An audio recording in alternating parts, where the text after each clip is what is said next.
chapter 27. And when it was decided that we should sail to Italy, they delivered Paul and some other prisoners to one named Julius, a centurion of the Augustan regiment. So entering a ship of Adramyttium, we put to sea, meaning to sail along the coasts of Asia. Aristarchus, a Macedonian of Thessalonica, was with us. And the next day we landed at Sidon. And Julius treated Paul kindly, and gave him liberty to go to his friends and receive care. When we had put to sea from there, we sailed under the shelter of Cyprus, because the winds were contrary. And when we had sailed over the sea which is off Cilicia and Pamphylia, we came to Myra, a city of Lycia. There the centurion found an Alexandrian ship sailing to Italy, and he put us on board. When we had sailed slowly many days, and arrived with difficulty off Cnidus, the wind not permitting us to proceed, we sailed under the shelter of Crete off Salmone. Passing it with difficulty, we came to a place called Fair Havens, near the city of Lasea. Now, when much time had been spent, and sailing was now dangerous, because the fast was already over, Paul advised them, saying, Men, I perceive that this voyage will end with disaster and much loss, not only of the cargo and ship, but also our lives. Nevertheless, the centurion was more persuaded by the helmsman and the owner of the ship than by the things spoken by Paul.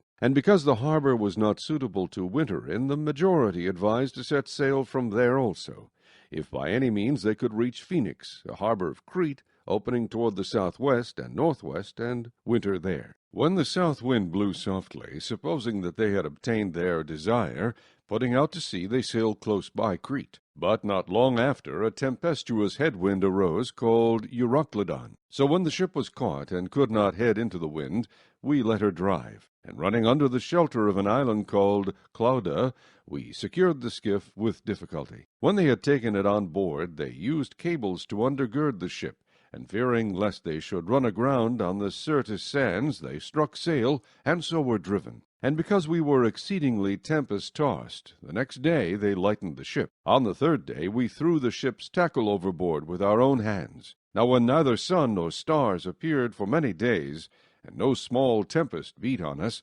all hope that we would be saved was finally given up. But after long abstinence from food, then Paul stood in the midst of them and said, Men, you should have listened to me, and not have sailed from Crete, and incurred this disaster and loss. And now I urge you to take heart, for there will be no loss of life among you, but only of the ship. For there stood by me this night an angel of the God to whom I belong, and whom I serve, saying, Do not be afraid, Paul. You must be brought before Caesar, and indeed God has granted you all those who sail with you. Therefore take heart, men, for I believe God that it will be just as it was told me. However, we must run aground on a certain island. Now when the 14th night had come, as we were driven up and down in the Adriatic Sea, about midnight, the sailors sensed that they were drawing near some land, and they took soundings, and found it to be 20 fathoms.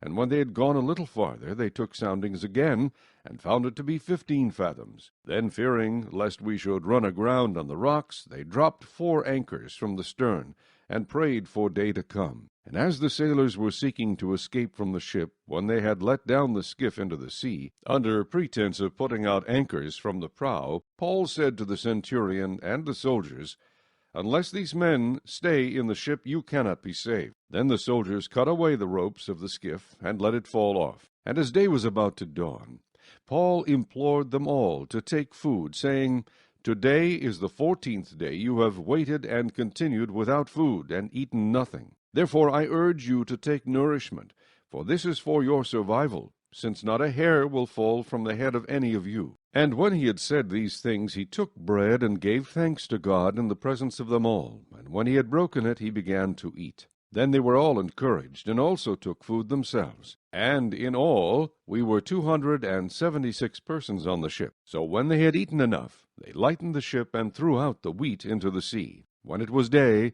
they did not recognize the land, but they observed a bay with a beach, onto which they planned to run the ship if possible. And they let go the anchors and left them in the sea, meanwhile loosing the rudder ropes, and they hoisted the mainsail to the wind, and made for shore. But striking a place where 2 seas met, they ran the ship aground, and the prow stuck fast, and remained immovable.